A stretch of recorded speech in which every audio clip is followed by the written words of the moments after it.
Jeni Twabimana Vidasti umushakashatsi ku murage w'u Rwanda amateka n'umuco gakondo. Tumaze iminsi dukora ubushakashatsi hariya muri Nkubi ahantu havuga yuko hari amateka y'ingoro y'umwami Ruganzu wa kabiri Ndoli. Tukaba dufite rero ahantu nyaburanga muri aka karere kacu ka Ruhango, ariko ntago turabasha kugenda tumurika ibikorwa byaho. Uno musozi warubona uvaho igisakuzo bita ngo tera rubona ubona ishyano urakiza.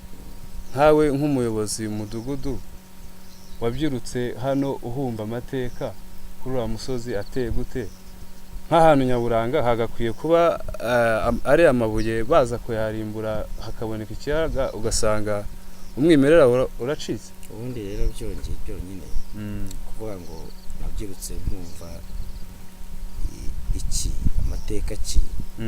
amateka hari urebye igihe ikintu nabyirutse mpazi.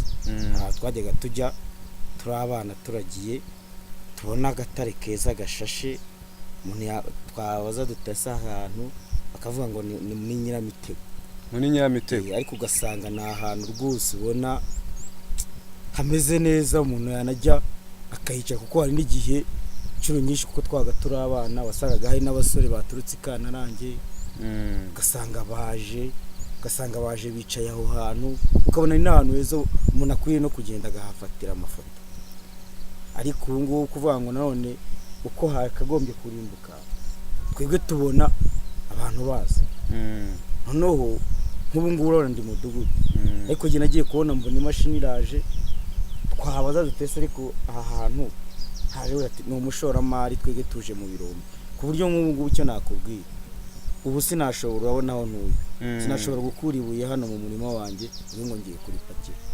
Ubu mushoramari niwe ngo ugomba kuza ngo tukagirana imishyikirano kwibuye ryanye. Uwo ni umutungo kamere. Mu mutungo kamere harimo n'ibikorwa by'ubukerarugendo n'ibikorwa by'ahantu nyaburanga.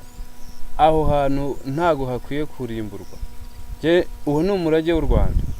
Nk'abantu bashesha kanguhe muri uyu mudugudu wacu, uyu mudugudu ko mureba bari kurimbura ahantu nyaburanga, nta kintu abantu bakuru babyibazaho.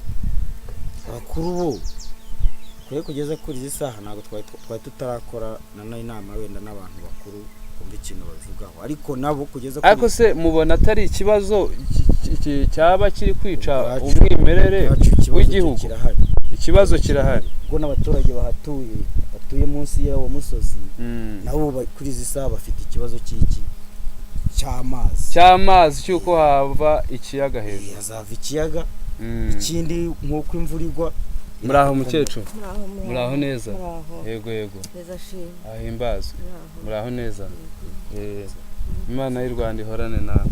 Twese none turi kwibaza tuti igihugu cyacu umurage wacu gakondo, ibintu bya gihanga abantu bagenda barimbura turebera, ibyo bintu twagakwiye gukomeza kubireba. Mubona atari ishyano? Bikwiye gutsindwa n'Imana. Bikwiye gutsindwa n'Imana kuko aha hari uburiri bw'umwami. Uwuhe mwami mukecuru wabyirutse wumva ko ari uwuhe mwami wahabaga? Abami benshi ariko sinzi uwahabaga. Ruganzu Sendori, Ruganzu nawe nabyirutse numva bamuvuga sibose. Sinzi ko aho yabanje. Ariko yabaye no muri Nkubi hariya. Muri Nkubi naho njya mpumva ngo hari n'uburiri bwe. Hariya rwa Mitego barayirimbuye. Sinzi wari uhari, sinzi uwo mwami wari uhari wari witeguye. None abashesha kanguhe mubona kiriya gikorwa cyo kurimbura ibintu by'umurage w'u Rwanda nta shyano ririmo? Ishyano ririmo, ahubwo rikwiye gutsindwa n'Imana, kandi twebwe abantu kumva yuko tutarirwanya ngo turishobora. Marirwanya dutese twarishoboza iki?